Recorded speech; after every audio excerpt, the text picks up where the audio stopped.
My name's Foy Vance. I'm a singer-songwriter from Northern Ireland, and I've toured all over the world, but there's one place where the music keeps pulling me back for more: the USA. So I'm on a journey to visit different cities across the country to experience the best music, food, and culture that's on offer. This is Notes from the USA. Today, I'm in Louisiana's state capital, Bâton-Rouge, one of the most eclectic cities on the Mississippi, thanks in part to its unique Creole and Cajun cultures. I wanted to understand more about the city's distinct identity and how these cultures have endured in the modern age, particularly in the music.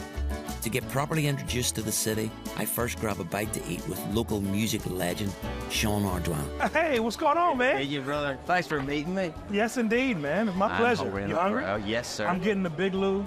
Times two. Times two? Times two. Let's do this.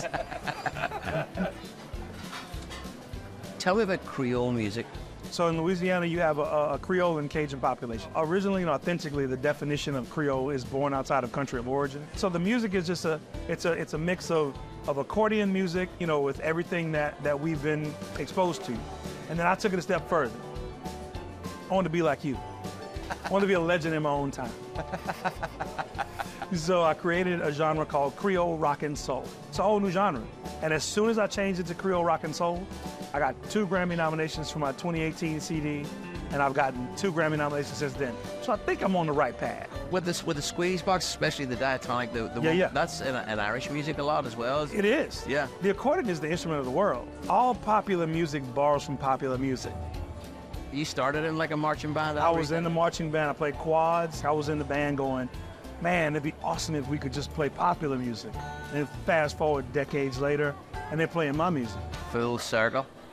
And that's the title of the album. Is it Full really? Circle. Is it? There one? I didn't know that. Really? No, I didn't. Hey, Full Circle. When you think Louisiana, first thing you think is New Orleans. New Orleans. Yeah. But everything west of New Orleans is just as important. 45 minutes away, you come here to the capital city, you can experience everything. The capital city has a little bit of taste of the whole state. And you know, in Baton Rouge, you can see live music pretty much from Wednesday to Sunday on the Live at 5 or the Downtown Live. The Zydeco culture, the Creole culture, the Cajun culture in Louisiana, it influences everything we do in the advertising. You'll see like the gators and the crawfish with an accordion, or the gator and the crawfish with a scrub board. Because we've got the music, we got the language, we got the culture, we've got the dance, we got the swag.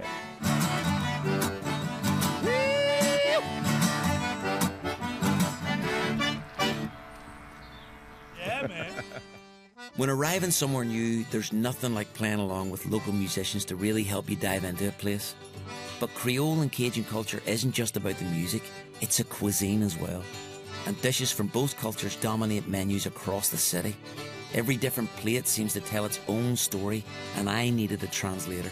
So I asked food blogger Jordan Basham for some local insight. This is the first place that you need to stop whenever you're coming to Baton Rouge. Why is that? What's it famous for? We love seafood here, so you're gonna have to get the seafood. You know what? I'm trying whatever you order. You know, this is what you do, right? Is it on the go or? Yeah, so I run a food blog actually here in Baton Rouge. It's called Where to Go 225. Yeah, what all have you ordered me? So I know while you're on this trip, you're gonna have some boiled crawfish, but while you're doing that, we also have fried crawfish shells. We have boudin balls, and then of course fried pickles. Anywhere you go in the South, there's gonna be fried pickles. You're in Louisiana, we fry everything. I like me some fried pickles. It's a big culture pot here, so everywhere you go, there's all different cultures, and everybody puts their own twist to things. Feels like food and music go hand in hand here. If you're in the backyard grilling some burgers or having crawfish, there's always gonna be music playing. If you're out in the restaurants having a beer, music playing. You have to have music playing here. Is there a difference, and if there is, what is it, between like Creole food and Cajun food? It's hard to describe with Creole or Cajun which is better, what's the difference. And I always tell people, come to Baton Rouge and come try it out. After a delicious lunch, I hit the streets to take in some sights. And nowhere is this done better in Baton Rouge than at the top of the Louisiana State Capitol building, the tallest Capitol building in the country. After a quick history lesson inside the Capitol Park Museum, it was time to explore some Cajun history myself. Back in the 18th century here, crawfish were eaten mostly out of necessity, but after centuries of perfecting, crawfish have now become a staple of Baton Rouge cuisine, found all over the city. And I've been invited to the home of French Cajun musician Jesse Brown for a backyard boil. If you're in the city of Bâton-Rouge, you can find crawfish that was caught that day. That's common, and you can get your crawfish fresh. Like restaurants would do like a shrimp boil. Is this That's like right. a... Okay. You can get it at a restaurant. So this morning, I went and I picked up a couple of sacks of crawfish for you. I went through them, cleaned them up, made them look good, brought them over here, we boiled them, and that's what we do right here in Bâton-Rouge. You're going to teach me how to... I'll show you how to peel it and how to get to the crawfish, and I'll show you all. Okay. Yeah. Because I have eaten it before, but not like this. Okay. I've never had a Sure. crawfish boil like this before. You ready for a plate? You ready for a plate? I'm good to go, yeah. Yes, sir. And there you go. And that's a good for one serving. There you go. Woo-hoo. This is one serving? We'll start with that. So you're gonna grab the meat of the tail, and then right here you're gonna squeeze just a little tiny bit. It really is a Louisiana thing. It's very, very unique. This is the only freshwater crawfish like this in the world. If you got 100 different people boiling crawfish, there's 100 different ways. So everybody's got their little special things that they do, and they all do it to try to make theirs a little bit more special than everybody else. Oh, that's delicious.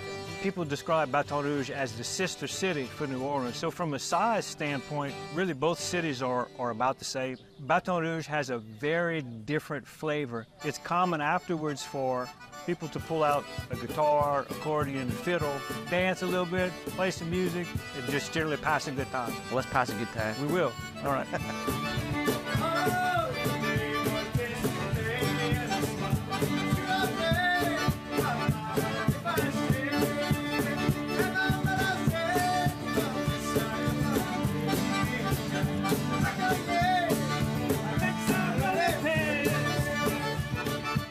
It's great to be able to tie together the sounds and flavours of Creole and Cajun culture, but you don't need a private invite to experience music like this, as local bands like Jesse's play all over town.